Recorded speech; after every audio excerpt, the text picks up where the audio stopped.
दोस्तों, आईपीएस आस्था सिंह को एक कॉल आता है। मैडम, एक आदमी को पुलिस सड़क पर पीट रही है। वो कह रहा है वो आपका पति है। वह बिना वर्दी के तुरंत घटनास्थल पर पहुंचती है और जब अपने खून से लथपथ पति को देखती है तो वर्दी की गरिमा का अर्थ उसके लिए और गहरा हो जाता है। पति को रोड पर पुलिस वाले पीट रहे थे तो आईपीएस बनकर पहुंची पत्नी, और फिर जो हुआ उसको जानने के लिए वीडियो में अंत तक बने रहना। दोस्तों, लखनऊ का हजरतगंज चौराहा शाम के 5 बज रहे थे।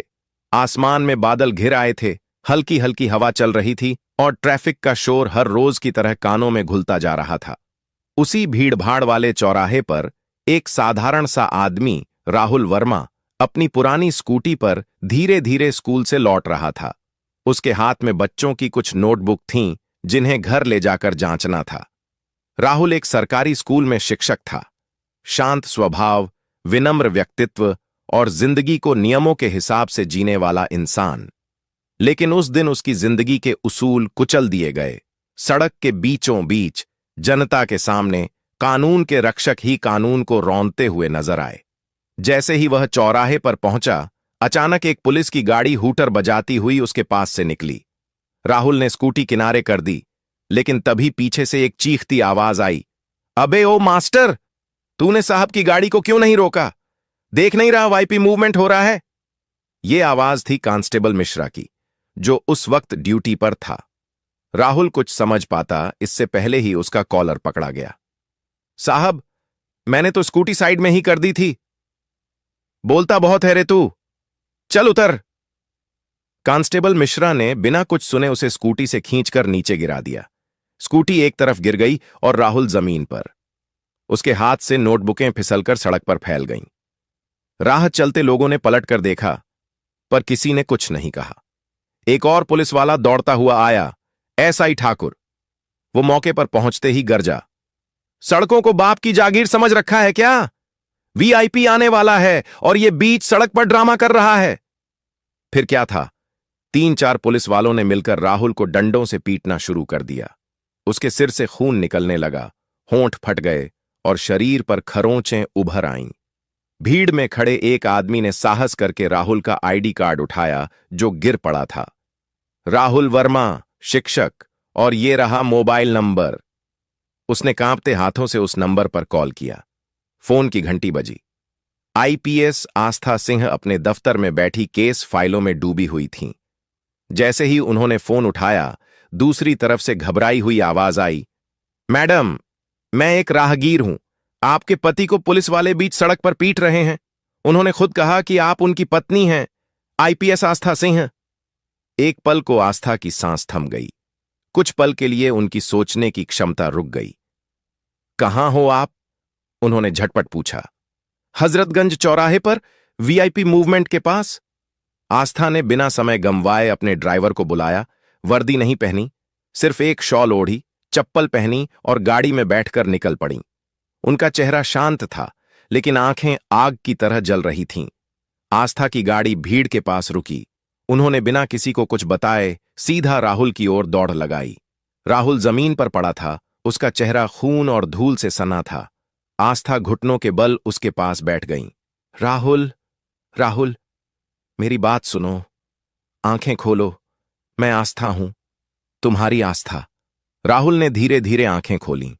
चेहरे पर दर्द था, लेकिन जैसे ही उसने आस्था को देखा, होंठ कांपते हुए बोले, आस्था। इन्होंने कुछ भी सुने बिना एसआई ठाकुर पास आया। देखिए मैडम, बीच सड़क में तमाशा मत कीजिए, यह आदमी ट्रैफिक ब्लॉक कर रहा था। आस्था खड़ी हुई, शॉल हटाई और अपना पहचान पत्र उसकी आंखों के सामने लहराया। मैं आईपीएस आस्था सिंह हूं और यह आदमी मेरे पति हैं। आपने जो किया है वह सिर्फ एक आम आदमी की बेइज्जती नहीं थी, वह मेरी आत्मा पर चोट थी। अब देखना कानून कैसे जवाब देता है। ठाकुर और उसके साथ के जवानों के चेहरे पर हवाइयां उड़ने लगीं। भीड़ में सन्नाटा छा गया। फिर अचानक कुछ लोगों ने ताली बजानी शुरू कर दी। कई लोगों ने वीडियो बनाना शुरू कर दिया था। सोशल मीडिया पर यह दृश्य लाइव हो चुका था। एसआई ठाकुर, आप ड्यूटी से सस्पेंड हैं, अभी के अभी। कांस्टेबल मिश्रा और अन्य शामिल जवानों को तुरंत लाइन हाजिर किया जाए, ये मेरा आदेश है। ड्राइवर को इशारा करके आस्था ने राहुल को गाड़ी में बैठाया और सीधा अस्पताल ले गईं। रास्ते में उन्होंने उसका सिर अपनी गोद में रखा। आंखों से आंसू बह निकले, लेकिन चेहरा अब भी शांत था। मन में एक ही विचार गूंज रहा था, अब बात सिर्फ मेरे राहुल की नहीं है, अब बात उस हर आम आदमी की है जिसे इस सिस्टम ने बार बार कुचला है। मैं जवाब लूंगी, अपनी वर्दी की ताकत से। राहुल को अस्पताल लाए हुए कुछ घंटे हो चुके थे। डॉक्टरों ने बताया कि उसकी हालत अब स्थिर है, लेकिन मानसिक आघात गहरा है। आस्था रात भर अस्पताल के बिस्तर के पास बैठी रही। हर बार जब राहुल की आंखें खुलतीं, वह सिर्फ एक बात कहता, आस्था, तुम ही मेरी आखिरी उम्मीद हो। सुबह की पहली किरण के साथ आस्था उठ खड़ी हुई। चेहरा थका हुआ था, आंखों में नींद की जगह अब क्रोध और दृढ़ता का मेल था। उसने अपना यूनिफॉर्म पहना, आईने में खुद को देखा और एक धीमी लेकिन मजबूत आवाज में कहा, अब वक्त है उस शपथ को निभाने का जो मैंने इस वर्दी को पहनते समय ली थी। मुख्यालय में उस दिन असामान्य हलचल थी। सोशल मीडिया पर रात की घटना वायरल हो चुकी थी।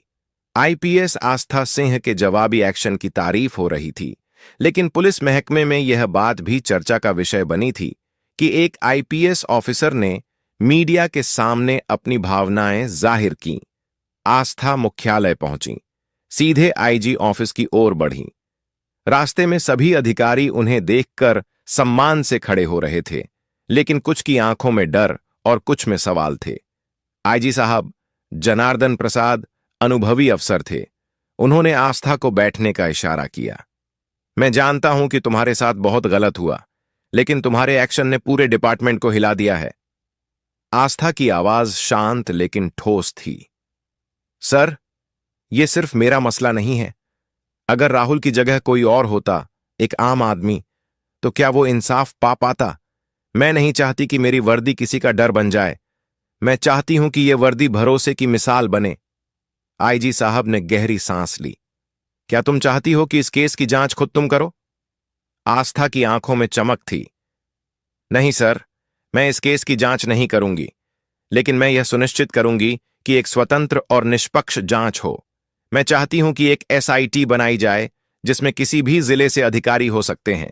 मुझे सिर्फ एक जिम्मेदारी चाहिए, पूरे सिस्टम में एक सुधार का मॉडल बनाने की। आईजी साहब ने हामी भरी। ठीक है, मैं मुख्य सचिव से बात करूंगा। इस बीच तुम चाहो तो छुट्टी ले सकती हो। आस्था मुस्कराई। पहली बार उस दिन। सर, मेरा पति अस्पताल में है, लेकिन देश में हजारों राहुल अस्पताल में हैं, जिन्हें आवाज चाहिए। मैं छुट्टी नहीं लूंगी। उधर थाना हजरतगंज में पुलिसकर्मी सस्पेंशन के बाद तनाव में थे। कांस्टेबल मिश्रा का चेहरा उतारा हुआ था। सीआई ठाकुर कानूनी सलाह ले रहा था। वे सोच रहे थे कि मामला सुलझ जाएगा, लेकिन वे नहीं जानते थे कि इस बार बात सिर्फ एक एफआईआर की नहीं, एक बदलाव की थी। राहुल की गैर हाजिरी पर बच्चों ने कुछ पूछा तो एक सहायक शिक्षक ने बताया, तुम्हारे सर बीमार हैं, जल्दी ठीक हो जाएंगे। लेकिन बच्चों में से एक लड़का बोला, सर बीमार नहीं है, उन्हें पुलिस ने मारा है। मैं पापा के मोबाइल में वीडियो देख चुका हूं। पूरा स्कूल सन्न रह गया। एक मासूम बच्चे के मुंह से निकला सच पूरे समाज की चुप्पी को तोड़ रहा था। रात को आस्था ने राहुल के बगल में बैठते हुए उसका हाथ पकड़ा। राहुल, कल मैं एक प्रेस कॉन्फ्रेंस करने जा रही हूं। मैं सिर्फ तुम्हारे लिए नहीं, उन सबके लिए बोलूंगी जो चुप हैं, डरे हुए हैं या जिनकी आवाज कोई नहीं सुनता। राहुल ने उसकी ओर देखा। आंखों में गर्व था। उसने धीरे से कहा, मेरी आस्था अब सिर्फ मेरी नहीं रही, अब वो देश की आस्था बन गई है। पूरे मीडिया हॉल में सन्नाटा था। कैमरे लाइव थे। आस्था मंच पर आई, कोई कागज नहीं, सिर्फ सच्चाई लेकर। मेरे पति राहुल को एक पुलिस वाले ने नहीं मारा, उसे मारा एक मानसिकता ने, जो वर्दी की ताकत को अपनी जागीर समझती है। लेकिन अब वो समय गया जब आम आदमी चुप रहता था। अब आवाज उठेगी, और जब तक सिस्टम में बदलाव नहीं होगा, मैं चैन से नहीं बैठूंगी। पूरा हॉल तालियों से गूंज उठा। उस दिन एक अफसर नहीं, एक पत्नी, एक नागरिक, एक योद्धा बोल रही थी, और उसने ऐलान कर दिया था, अब जंग शुरू हो चुकी है। प्रेस कॉन्फ्रेंस के अगले दिन सुबह सुबह आस्था को कई फोन कॉल्स आने लगे। कुछ मंत्री, कुछ वरिष्ठ अधिकारी और कुछ मीडिया हाउस के मालिक सब एक ही बात कह रहे थे। आस्था मैडम, आपकी भावनाएं वाजिब हैं, लेकिन सिस्टम को कटघरे में खड़ा करना ये तरीका सही नहीं है। आस्था ने हर एक को वही जवाब दिया। अगर तरीका यही है कि सच्चाई को चुप करा दो, तो मैं उस तरीके को नहीं मानती। मुख्यमंत्री यशवंत चौहान गंभीर चेहरे से एक फाइल देख रहे थे। उनके प्रमुख सचिव ने कहा, सर, अगर आस्था को रोका नहीं गया तो ये मुद्दा नेशनल मीडिया में आग बन जाएगा। मुख्यमंत्री ने हल्की मुस्कान के साथ कहा, क्या तुम्हें लगता है कि एक औरत अकेले सिस्टम से भिड़ सकती है? प्रमुख सचिव चुप रहा, लेकिन उसे पता नहीं था कि ये औरत कोई आम औरत नहीं थी। ये वही थी जिसने पुलिस अकादमी में गोल्ड मेडल जीतकर सबका ध्यान खींचा था। ये वही थी जिसने नक्सल क्षेत्र में तैनात रहकर आतंकवादियों के खिलाफ एक बड़ा ऑपरेशन सफल किया था। अब वो सिर्फ पत्नी नहीं, एक प्रेरणा बन चुकी थी। आस्था ने बिना किसी आदेश के खुद के वेतन से एक जन सुनवाई कैंप की शुरुआत की, जहां पीड़ित लोग अपनी समस्याएं बता सकते थे। पहले दिन ही सैकड़ों लोग आए। किसी की बेटी को थाने में झूठे केस में फंसाया गया था, किसी का बेटा बिना कारण जेल में था, किसी की बहन को रास्ते में पुलिस ने छेड़ा था। आस्था ने हर एक शिकायत को रिकॉर्ड किया, सबूत जुटाए और अपने ही विभाग के खिलाफ कार्रवाई शुरू की। तीसरे दिन आस्था को एक नोटिस मिला, आपका तबादला गोरखपुर कर दिया गया है, तत्काल प्रभाव से। वो मुस्कुराई। अखबारों में हेडलाइन बनी, सच की कीमत, ट्रांसफर। लेकिन आस्था रुकी नहीं। वह गोरखपुर नहीं गई। उसने मुख्यमंत्री को एक सार्वजनिक चिट्ठी लिखी, अगर सच बोलने की सजा ट्रांसफर है तो मुझे रोज ट्रांसफर कीजिए, मैं जहां भी रहूंगी सच का साथ दूंगी। ये चिट्ठी वायरल हो गई। छात्रों, युवाओं, महिलाओं और पूर्व अफसरों ने उसका समर्थन करना शुरू कर दिया। एक ऑनलाइन अभियान शुरू हुआ, #JusticeForRahul और #WeStandWithAstha। राहुल अब थोड़ा ठीक हो चुका था। जब उसने सोशल मीडिया पर अपने नाम का हैशटैग देखा तो उसकी आंखें भर आईं। मैंने तो सिर्फ अन्याय सहा था, लेकिन आस्था ने उसे आंदोलन बना दिया। राहुल ने फैसला किया कि वह स्कूल जाकर बच्चों को सिर्फ गणित नहीं पढ़ाएगा, बल्कि उन्हें न्याय और अधिकारों की भी शिक्षा देगा। आस्था का आंदोलन अब सिर्फ व्यक्तिगत नहीं रहा। शहरों, कस्बों और गांवों से आवाजें उठने लगीं। थानों के बाहर लोग शिकायतें लेकर पहुंचने लगे, लेकिन इस बार डर नहीं, उम्मीद थी। एक बूढ़ी औरत आस्था से मिलने आई। उसने कहा, बेटी, जब से तूने आवाज उठाई है, मेरा पोता रात को डरकर नहीं सोता। उसे लगता है कि अब पुलिस भी इंसान हो सकती है। उधर कुछ भ्रष्ट पुलिसकर्मियों और राजनेताओं की मीटिंग हुई। उन्होंने एक साजिश रची, आस्था के खिलाफ ही एक झूठा केस बनाकर उसे निलंबित कराने की। फाइल तैयार हो गई। एक महिला की झूठी शिकायत दर्ज करवाई गई। आस्था ने मेरे भाई को बिना वारंट पकड़ा और थाने में पीटा। अगली सुबह अखबार की हेडलाइन थी, आईपीएस आस्था सिंह पर उत्पीड़न का आरोप, जांच शुरू। उसने तुरंत प्रेस को बुलाया। सत्य को मिटाने की कोशिश पहले भी हुई है, लेकिन झूठ की उम्र लंबी नहीं होती। मैं कानून की प्रक्रिया का सम्मान करती हूं, लेकिन मैं झुकूंगी नहीं। रात को राहुल ने आस्था को चाय देते हुए पूछा, क्या तुम थकती नहीं? आस्था ने उसकी आंखों में देखा। जब मैं तुम्हें जिंदा देखती हूं और लोगों को जागते हुए देखती हूं, तो मेरी थकान ताकत बन जाती है। यह था संघर्ष की शुरुआत। एक ऐसी जंग जो सिर्फ सिस्टम से नहीं, सोच से थी, और यह सोच अब धीरे धीरे बदल रही थी। आईपीएस आस्था के संघर्ष को अब 4 सप्ताह बीत चुके थे। जनता की उम्मीदें उससे जुड़ चुकी थीं, लेकिन सिस्टम की साजिशें थमने का नाम नहीं ले रही थीं। उस पर लगे झूठे आरोपों की जांच के नाम पर उसे मानसिक रूप से परेशान किया जा रहा था। परंतु आस्था जानती थी, न्याय की आखिरी सीढ़ी अदालत होती है। सुबह सुबह कोर्ट के बाहर भीड़ जमा थी। पत्रकार, समाजसेवी, आम लोग, सबकी निगाहें कोर्ट के गेट पर थीं। अचानक एक काली गाड़ी रुकी और उसमें से आस्था उतरी। उसने आईपीएस की वर्दी नहीं, एक सादगी भरी साड़ी पहनी हुई थी। चेहरा शांत, लेकिन आत्मा में तूफान था। राहुल ने उसका हाथ थाम लिया। वो अब पूरी तरह ठीक था। उसने धीरे से कहा, तुम अकेली नहीं हो आस्था, मैं तुम्हारे साथ हूं। आस्था मुस्कराई और दोनों कोर्ट की ओर बढ़े। आस्था का केस एक युवा और ईमानदार वकील अविनाश राजपूत लड़ रहा था। कोर्ट रूम में उसने जो कहा वो सिर्फ दलील नहीं, एक घोषणा पत्र बन गया। माय लॉर्ड, ये सिर्फ एक अफसर पर झूठा आरोप नहीं, बल्कि पूरे सिस्टम की ईमानदारी पर सवाल है। जब एक अधिकारी ईमानदारी से काम करे और उसके खिलाफ षड्यंत्र रचे जाए, तो सवाल हमें नहीं, इस तंत्र को करना चाहिए। जन सुनवाई कैंप में आए कई पीड़ित लोग गवाही देने कोर्ट पहुंचे। हर किसी ने अपने शब्दों में एक ही बात कही, अगर आस्था मैडम नहीं होती तो हमें आज तक कोई नहीं सुनता। आस्था की आंखों में नमी थी, लेकिन होंठों पर आत्मविश्वास। सरकार की तरफ से खड़ा किया गया वरिष्ठ वकील आस्था के ऊपर व्यक्तिगत हमलों पर उतर आया। एक महिला अधिकारी होते हुए भी क्या उन्हें शोभा देता है इस तरह बगावत करना? अविनाश खड़ा हुआ। माय लॉर्ड, अगर सच के लिए खड़े होना बगावत है, तो इतिहास की हर नायिका बागी रही है, चाहे वो झांसी की रानी हो या कल्पना चावला। कोर्ट रूम तालियों से गूंज उठा। जज ने नाराज होकर कहा, कोर्ट में शांति बनाए रखें। मीडिया दो खेमों में बंट गया था, एक जो आस्था की लड़ाई को साहसिक बता रहा था, दूसरा जो सरकार के साथ खड़ा था। एक रात आस्था के घर के बाहर अज्ञात बाइक सवारों ने पत्थर फेंके, लेकिन अगली सुबह मीडिया ने रिपोर्ट छापी। आस्था डरी नहीं, बोली, मैं नहीं झुकूंगी। कई सुनवाइयों के बाद आखिर वह दिन आ गया जब अदालत को फैसला सुनाना था। कोर्टरूम खचाखच भरा हुआ था। जज ने फैसला सुनाया। इस न्यायालय की राय में आईपीएस आस्था सिंह के विरुद्ध लगाए गए आरोप प्रमाणित नहीं होते। यह अदालत उन्हें निर्दोष घोषित करती है और विभाग को आदेश देती है कि उन्हें पुनः कार्यभार सौंपा जाए। चारों ओर ताली बजने लगी। राहुल की आंखें छलक पड़ीं।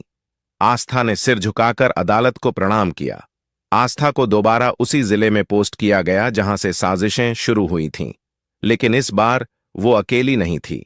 उसके पीछे था जनता का विश्वास और उसके साथ था एक बदला हुआ राहुल, जो अब शिक्षक से समाज सेवक बन चुका था। आस्था ने एसपी ऑफिस में प्रवेश किया, मेज पर रखी फाइलों को देखा और धीरे से कहा, अब हर फाइल में न्याय होगा, हर केस में सच्चाई, क्योंकि अब कोई आस्था डरेगी नहीं और कोई राहुल सहन नहीं करेगा। अदालत के फैसले के बाद आस्था को पुनः कार्यभार मिल गया था, लेकिन उसके भीतर केवल जीत का गर्व नहीं था, बल्कि एक आग थी। वह जानती थी कि उसका पति एक भ्रष्ट पुलिसिया मानसिकता का शिकार हुआ था, और यदि सिस्टम नहीं बदला गया तो न जाने कितने और निर्दोष लोग ऐसे ही पीटे जाएंगे। अब वह केवल अफसर नहीं, एक सुधारक बन चुकी थी। जिस थाने में राहुल को पीटा गया था, उसी थाने से आस्था ने अपना दौरा शुरू किया। वह सामान्य निरीक्षण नहीं कर रही थी, बल्कि हर फाइल, हर शिकायत, हर अधिकारी की कार्यशैली को गहराई से परख रही थी। थाने में डर फैल गया था। छोटे से लेकर बड़े तक सब जान गए थे, अब चलन वहीं चलेगा जो कानून कहेगा। आस्था ने एएसपी ऑफिस में एक विशेष मीटिंग बुलाई। जो अफसर जनता से रिश्वत मांगते हैं, उन्हें दो ही रास्ते चुनने होंगे, या तो सुधारो या सेवा छोड़ो।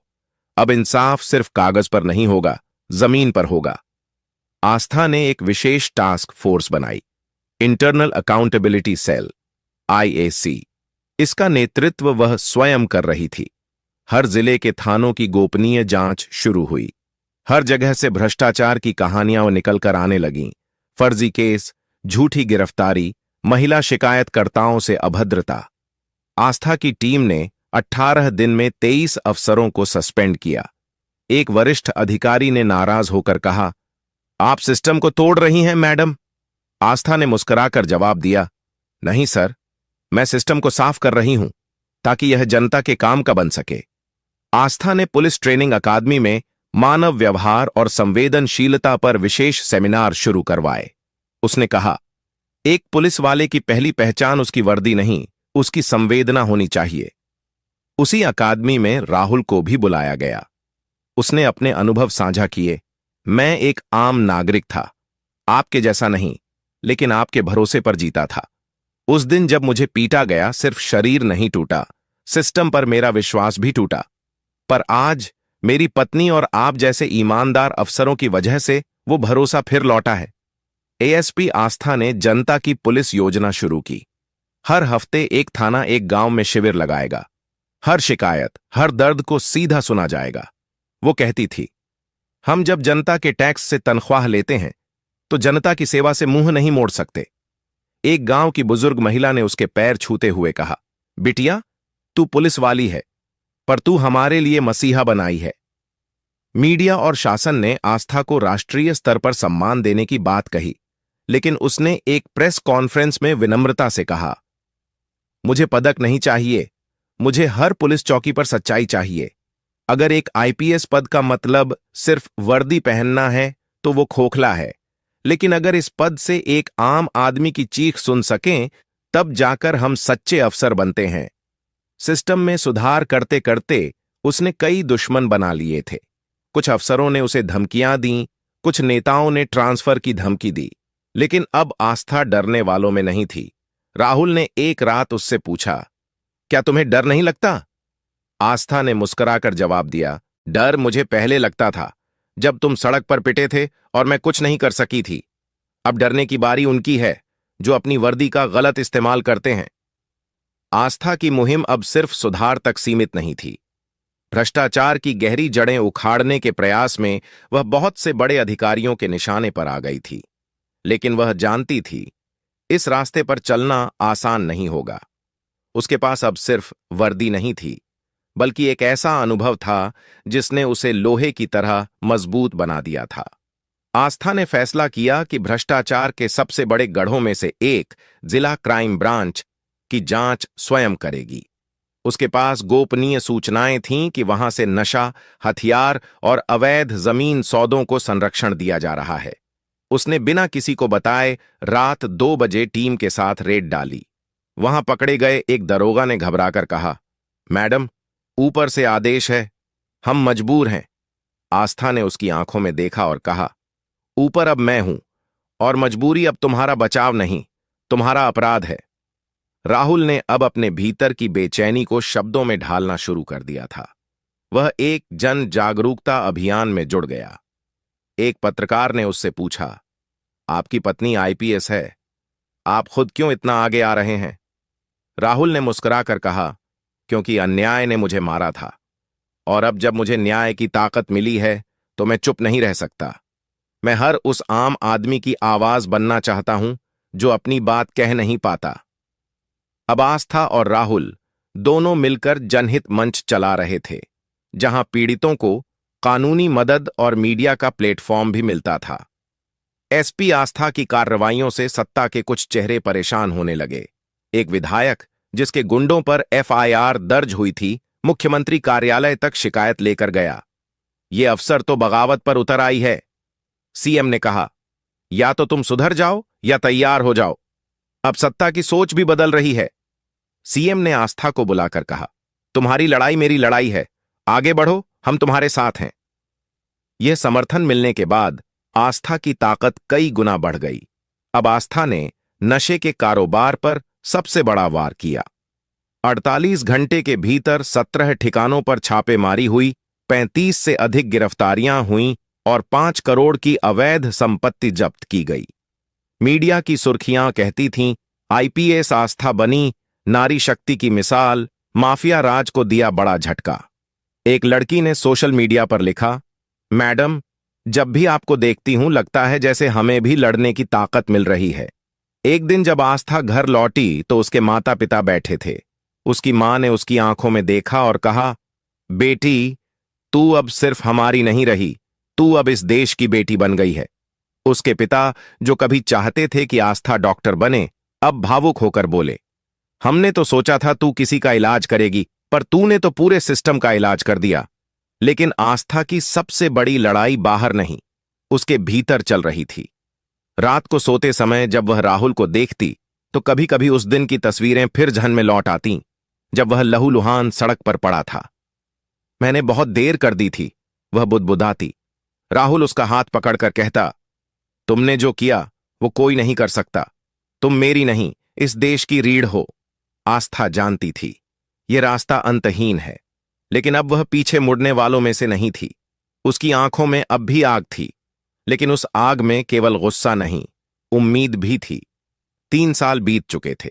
वह दिन अब भी आस्था की यादों में जीवित था, जब उसने पहली बार वर्दी में सड़कों पर अन्याय को सीना तान कर रोका था। लेकिन अब यह सिर्फ उसकी नहीं, पूरे देश की कहानी बन चुकी थी। दिल्ली के विज्ञान भवन में राष्ट्रीय स्तर का समारोह था। प्रधानमंत्री स्वयं मंच पर उपस्थित थे। आस्था को बुलाया गया राष्ट्रीय शौर्य एवं जनसेवा सम्मान प्रदान करने। जब उसका नाम पुकारा गया, हजारों लोगों की तालियों ने पूरा हॉल गूंजा दिया। राहुल पहली पंक्ति में बैठा था। उसकी आंखों में गर्व और भावुकता एक साथ बह रही थी। उसके माता पिता, जिन्होंने कभी सोचा भी नहीं था कि उनकी बेटी इतनी ऊंचाई छुएगी, आज सबके सामने नतमस्तक थे। जब आस्था मंच पर पहुंची, प्रधानमंत्री ने कहा, इस देश को ऐसे ही अफसरों की जरूरत है जो नारी होकर भी शक्ति का प्रतिरूप बने। कार्यक्रम के बाद एक वरिष्ठ पत्रकार ने आस्था से पूछा, आपने जो किया, क्या वह सिर्फ एक पत्नी का फर्ज था या एक अफसर की ड्यूटी? आस्था मुस्कुराई, मैंने जो किया वो एक इंसान के रूप में किया, जिसकी आत्मा अन्याय के खिलाफ चुप नहीं रह सकती थी। पत्नी, अफसर या बेटी, सबके भीतर एक इंसान होता है। अगर वह जाग गया तो दुनिया बदल सकती है। राहुल ने अपने अनुभवों पर एक किताब लिखी, आस्था, एक पत्थर से फव्वारे तक। यह किताब बेस्ट सेलर बन गई। उसमें उसने लिखा, जिस दिन मुझे सड़क पर मारा गया था, मैं मरता नहीं बल्कि जागता था, और मेरे साथ मेरी पत्नी की आत्मा भी। वह दर्द ही था जिसने हमें वो बना दिया जो हम आज हैं। अब आस्था कई पुलिस अकादमियों में युवाओं को प्रशिक्षण देती थी। उसकी क्लास में हमेशा एक वाक्य लिखा होता, वर्दी से नहीं, आत्मा से न्याय होता है। लड़कियां उसकी तरह आईपीएस बनने की प्रेरणा लेतीं और लड़के उससे न्याय का पाठ सीखते। एक दिन आस्था अपने गांव के स्कूल में गई। वहां बच्चों से मिलते वक्त एक बच्ची ने पूछा, मैडम, क्या मैं भी बड़ी होकर आपकी तरह बन सकती हूं? आस्था ने उसका हाथ थामकर कहा, तू मुझसे भी बड़ी बनेगी, क्योंकि तूने सपने देखना शुरू कर दिया है। उनकी जोड़ी अब आस्था राहुल के नाम से जानी जाती थी। एक ऐसी मिसाल जहां प्यार, संघर्ष और कर्तव्य एक दूसरे को पूरा करते थे। उन्होंने एक फाउंडेशन शुरू किया, निर्भय भारत, जो जरूरतमंदों को कानूनी मदद, शिक्षा और आत्मसुरक्षा की ट्रेनिंग देता था। एक शाम जब दोनों छत पर बैठे चाय पी रहे थे, राहुल ने पूछा, क्या तुम्हें कभी पछतावा होता है कि हम एक सामान्य जिंदगी नहीं जी पाए? आस्था ने आसमान की ओर देखा और कहा, नहीं, क्योंकि हमारी जिंदगी ने बहुतों को सामान्य से विशेष बना दिया। और फिर दोनों चुपचाप उस डूबते सूरज को देखते रहे, क्योंकि उनके लिए हर डूबती शाम एक नई सुबह का आरंभ थी। तो दोस्तों, इस वीडियो में बस इतना ही। अगर आपको यह वीडियो पसंद आया हो तो इसे लाइक करना बिल्कुल न भूलें। आपका एक लाइक हमें और बेहतरीन कंटेंट बनाने की प्रेरणा देता है। इस वीडियो को अपने दोस्तों और परिवार के साथ शेयर करें। हो सकता है यह वीडियो किसी की मदद कर सके। अगर आप हमारे चैनल पर नए हैं तो जल्दी से सब्सक्राइब कर लें, क्योंकि हम आपके लिए ऐसी ही जबरदस्त जानकारी लाते रहते हैं। सब्सक्राइब करने के बाद बेल आइकन जरूर दबाएं, ताकि आपको हमारी हर नई वीडियो की नोटिफिकेशन मिले। हम पूरी कोशिश करते हैं कि आपको बेहतरीन कंटेंट दें। आपके सुझाव हमारे लिए बेहद खास हैं। कमेंट में हमें जरूर बताएं कि आपको यह वीडियो कैसा लगा। इस वीडियो को देखने के लिए आपका दिल से धन्यवाद। आप हमारे लिए सिर्फ दर्शक नहीं, परिवार हैं। हमारा मकसद सिर्फ जानकारी देना नहीं, बल्कि आपके जीवन में सकारात्मक बदलाव लाना है। इसलिए वीडियो को पूरा देखें और सीखें। कुछ नया करने का जज्बा हमेशा बनाए रखें। कभी हार मत मानिए, क्योंकि हार के बाद ही जीत होती है। मेहनत करते रहिए और खुद पर भरोसा रखिए। हर दिन कुछ नया सीखिए और दूसरों को भी सिखाइए। इसी सोच के साथ हम आपसे विदा लेते हैं। अगली वीडियो में फिर मिलेंगे नई जानकारी और नए जोश के साथ। तब तक खुश रहें, सुरक्षित रहें और सीखते रहें। मिलते हैं अगली वीडियो में। जय हिंद, जय